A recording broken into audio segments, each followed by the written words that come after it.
As we look at the recorded prayers of biblical characters, we're reminded of the Apostle Paul, who prayed that the Lord would remove a certain hardship in his life.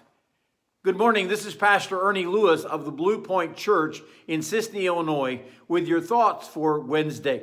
We know that Paul had a close relationship with Jesus Christ, and he was called his servant as he preached and planted churches across the known world in this day.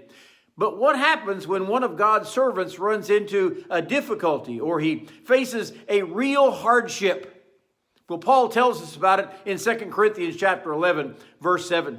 He says, "And lest I should be exalted above measure by the abundance of the revelations, a thorn in the flesh was given to me, a messenger of Satan to buffet me, lest I be exalted above measure.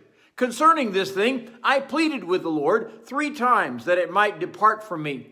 And he said to me, my grace is sufficient for you, for my strength is made perfect in weakness. Therefore, most gladly will I rather boast in my infirmities, that the power of Christ may rest upon me." You know, we don't know the actual thorn that Paul was suffering with this, but we believe it was coming as a messenger of Satan to buffet him continually as he tried to minister for the Lord. Paul seemed to realize that this hardship was to keep him from being exalted above measure.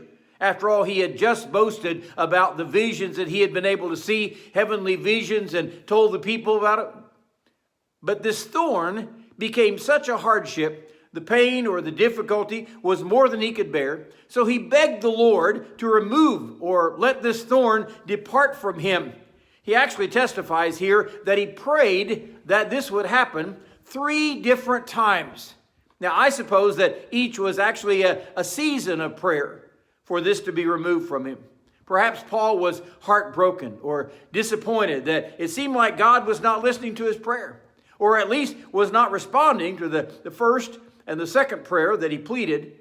But when he pleaded that 3rd time for this thorn's removal, he seemed to receive an answer from the Lord, who said to him, "No, I will not remove the thorn."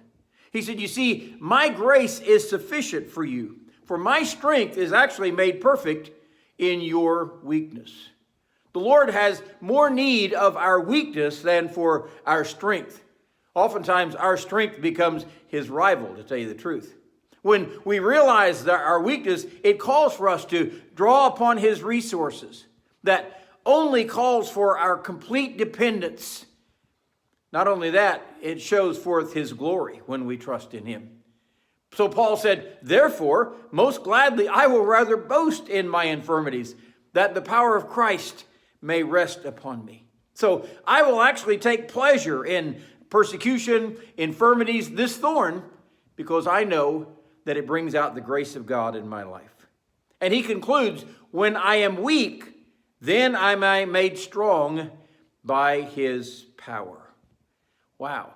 If this is what it takes not to be exalted above measure, but to give them his strength to bear up against them, so we glory in the grace of God for our lives. And we revel in those things that draw us closer to him.